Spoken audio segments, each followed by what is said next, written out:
Hello there, Algebra 1B, and welcome to Lesson 8.1. Today we are getting into the product and power properties of exponents. Okay, so simplify, your answer should contain only positive exponents. What we are looking at are now multiplying products of exponents here, and we have two things going on here. So if we look at number 1, we see we have 4. What we call that number there, that is known as the base. So we have a base, and then we have the numbers above, 4 and 3, and that is the exponent. And the entire shebang, the entire thing is known as a power. So we're seeing what different properties do to powers.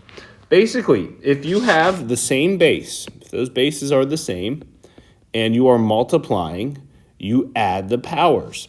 So think of it as b to the n times b to the m. It's going to equal b to the n plus m. So basically, what we have here is 4 to the 4th, 4 to the 3rd. That's going to be 4 to the 4 plus 3 is 7th, and that is your answer. Right there, just 4 to the 7th. I'd like you to express answers with exponents for now. Same idea with number 2 there. So 4 to the 3rd times 4 squared, that is just going to be 4 to the 5th power. 4 to the 5th, just adding those exponents. Moving on into, so a little bit different when we talk about variables. So here we have two things. We have coefficients out front. Those little 4s are like 4 to the 1st. So 4 to the 1st times 4 to the 1st, that's going to be 4 squared. If you want to think of that as 16, that's okay. The key thing is x to the 3rd times x squared, that's going to be x to the 5th. So either 4 squared x to the 5th or 16x to the 5th, you can have as those answers. You're multiplying the coefficients out front, and you're adding the powers of the others. Another question to look at, so negatives, same idea. I would recommend coefficients, these numbers out here, just multiply them all together. 4 times 2 is 8, times 3 is 24. And as for the variables, we are adding all those exponents.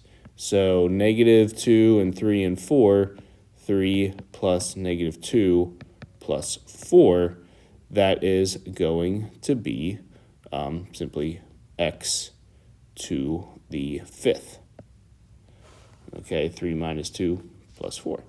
And there's your answer. So hopefully you're finding that is not all that challenging. What might get a little more challenging, you can mix variables here. So regular coefficients multiply together, 4, 3, and 4. 4 times 3 is 12, times 4. 12 times 4 is going to be 48. And then x to the 4th is going to stay its own thing. And y to the 4th will be separate as well. So you have a few different parts there. And last example of that property.